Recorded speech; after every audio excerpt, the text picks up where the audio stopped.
This week on The Real Housewives of Salt Lake City.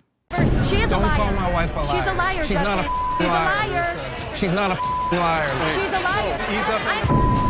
Stop. Get him the away from me. Don't say the word to my wife. Yeah, I'm gonna pound his ass. You will have the police involved. Yo, what is up, everybody? Welcome back. Today we're going to be talking about the new episode of The Real Housewives of Salt Lake City, Season 5, Episode 6. Let's get right into this.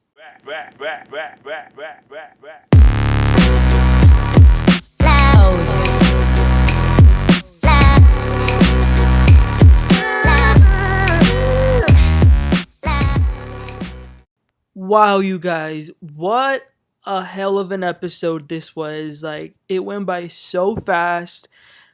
I was in shock. Let's get right into this. One of the things that I love about Salt Lake City is that the editors always have fun with editing. They like to give us little edits to make things look intense and look like just pure cinema. This episode started with like black and white scene of Angie having this big guy over, and then they show a bunch of like dramatic scenes of each of the women. Why? Well, because Angie is having a 25-year wedding anniversary, and the theme is mob wives. So this guy who's supposed to be like a hitman goes and puts the invitation in each of the women's house, and the invitations is super cool. It's a picture of that specific woman and it says wanted. So I thought that was pretty funny. Angie's theatrics are definitely very funny with whether it's the bunny or whether it's the scroll or whether it's this. We see Lisa get the invitation first. She's surprised that Angie invited her because they haven't been in the best of terms as of lately, especially with all these parenting comments. Of course, Lisa feels like the victim and like she's the one who's getting attacked, which, you know, that's typical Lisa Barlow, so it's nothing surprising.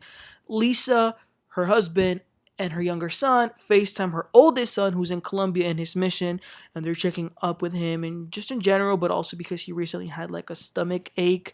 Now, y'all, I gotta share this with you guys. I saw a comment on Twitter of a fan who said maybe her son's stomach is hurting because he's finally eating some real food with real spice and flavor.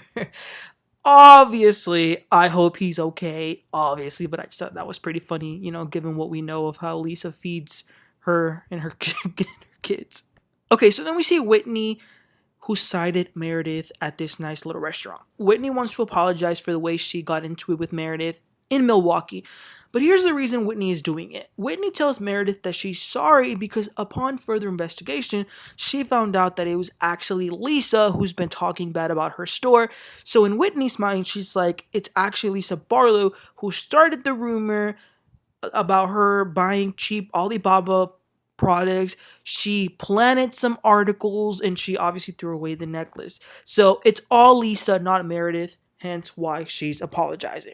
But Meredith isn't really feeling this. She appreciates the apology, but she thinks that Whitney has ulterior motives of trying to rile her up against Lisa. And Meredith says, you need to check your sources and make sure that it's reliable, but she also thinks that Whitney should talk about this personally with Lisa.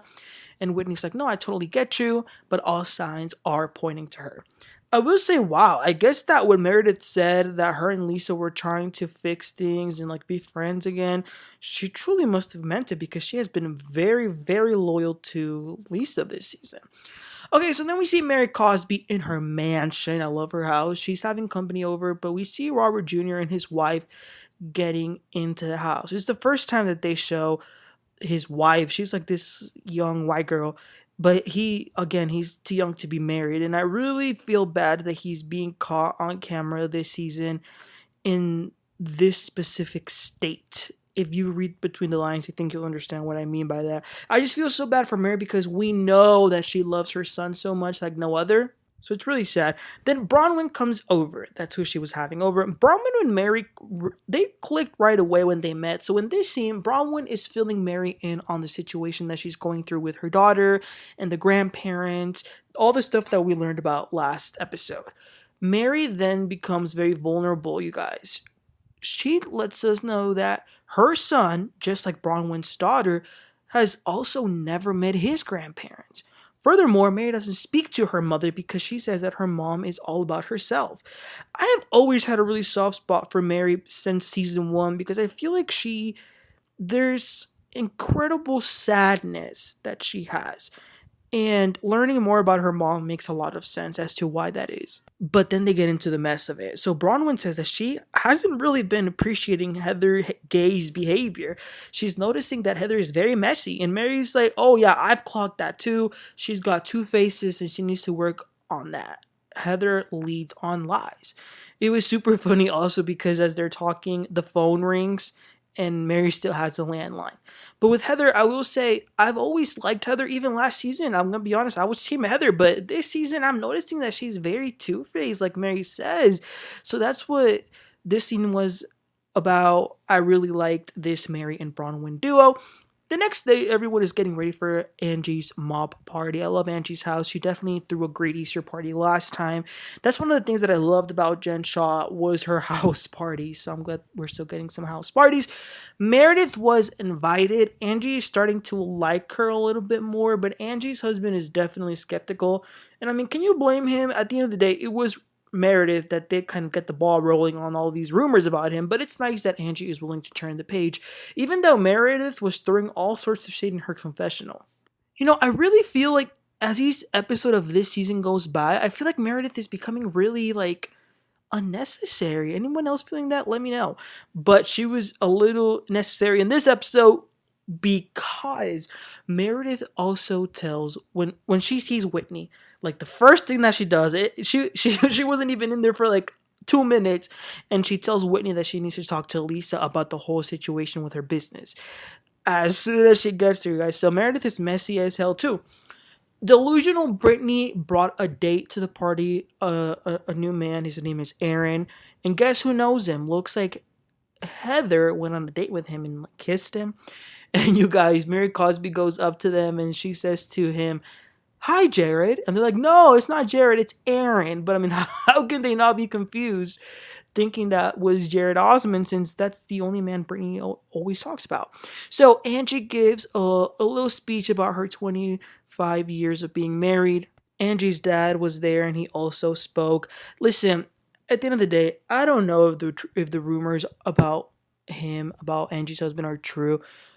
And we might never know for sure, but one thing I can tell is that they both really do love each other in some way, so that's really all that matters. So then everyone is just chatting, socializing, and Bronwyn goes up to Angie and says, lovely party. Her anniversary was also that week. She's going to have a party later, but she wants to be honest with Angie. So she wants to let Angie know that Heather has been going around telling Lisa that Angie said that Lisa wasn't a good parent. Bronwyn feels like Heather likes to go and start little fires all around. So that's the main reason why she's telling her. Bronwyn says that it seems like Heather is trying to come in between Lisa and Angie's friendship because that's why she's telling her. So props to Bronwyn for telling this to Angie. You guys, Britney wouldn't stop making out with her day. She also talks to Lisa to kind of make sure that everything is okay, because remember last time they saw each other, Britney went off on Lisa for being too involved in her relationship with Jared, but they're all good. Lisa says that she was just trying to be supportive. So then Mary approaches them and Lisa says, "Hey Mary, are we good? Because I feel like you were kind of coming at me the other day." Mary says, "No, I just feel like when I'm going at it with someone, you, Lisa, will never have my side. You're always going to have the other person's side." And Lisa says, "Oh no, I was just defending Heather because I feel like the body positivity comment hurt her." So then Heather approaches them and Mary says to Heather, "Everywhere you stop, there's a lie." And Heather says, "That is extremely hurtful." And Mary says, "So stop doing it then." And Heather says, "You effing tell me when I've lied." And Mary says, "Don't you dare. Don't you dare. You're a liar. Don't push me. Ask God because he knows all about you." Heather says, "Name a time I've been bad to you." And Mary says, "Name a time you've been good to me." You guys, Mary was activated. I was all here for it. I was loving it. They somehow made up, at least for the moment. And then Mary goes to sit down and there were some little girls next to her and they're like, "What happened?" And Mary says, "Oh, women." And that's hilarious because if you know, you know. So Angie eventually reaches Heather. She says, "Listen, Bronwyn just told me that you went to Lisa to tell her that I said she was a bad mom." And Heather says, yeah, you were making digs, and it seemed like that was really out of character from you. You shamed her for electronics, and it made me see that you no longer have Lisa's back. And Angie's just like, wow, you think I'm being mean? You are definitely taking sides. And Heather says, no, I'm not taking sides. I love you. I support you. It's not against you. In this moment, I was like, okay, yeah, Heather is definitely being very fake. She's so fake. Oh my gosh.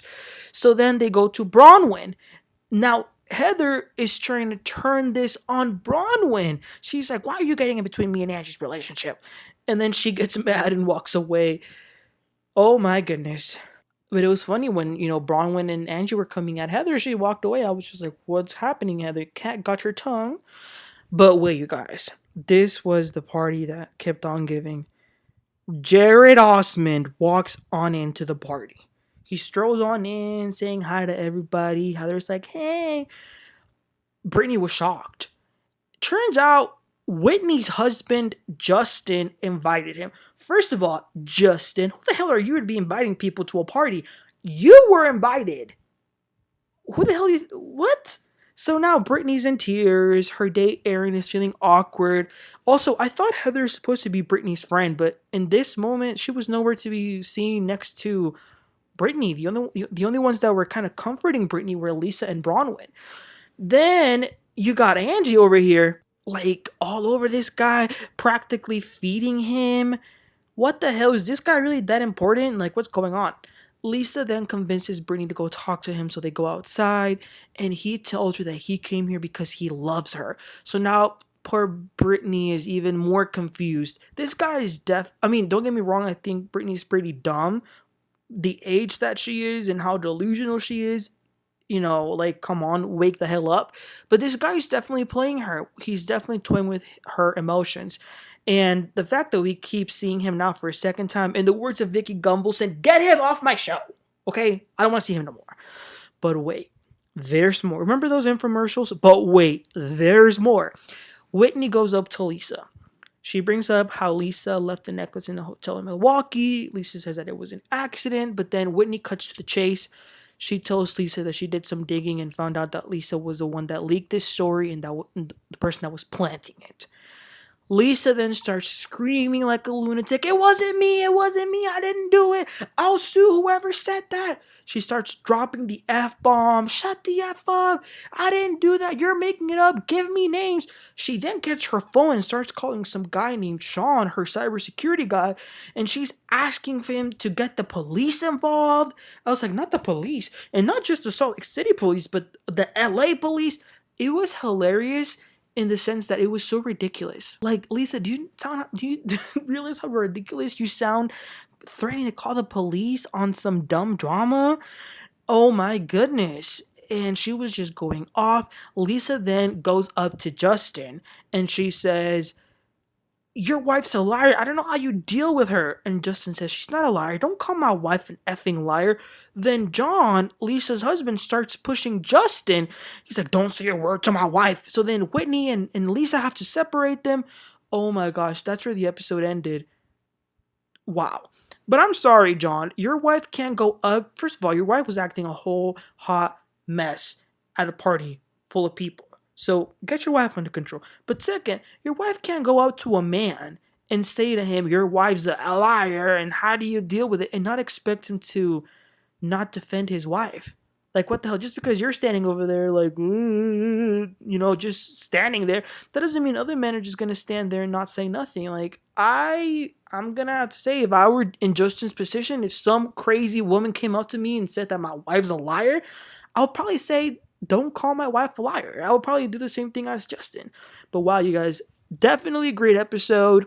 Full of drama. They're definitely bringing it. Let me know what your thoughts were about all of these crazy situations. From Mary going at it with Heather, from Bronwyn telling Angie about Heather, Lisa and Whitney, or Britney and Jerry. Just let me know all your thoughts. Please don't forget to like and subscribe, and I'll catch you all next time. You have a great one. Bye.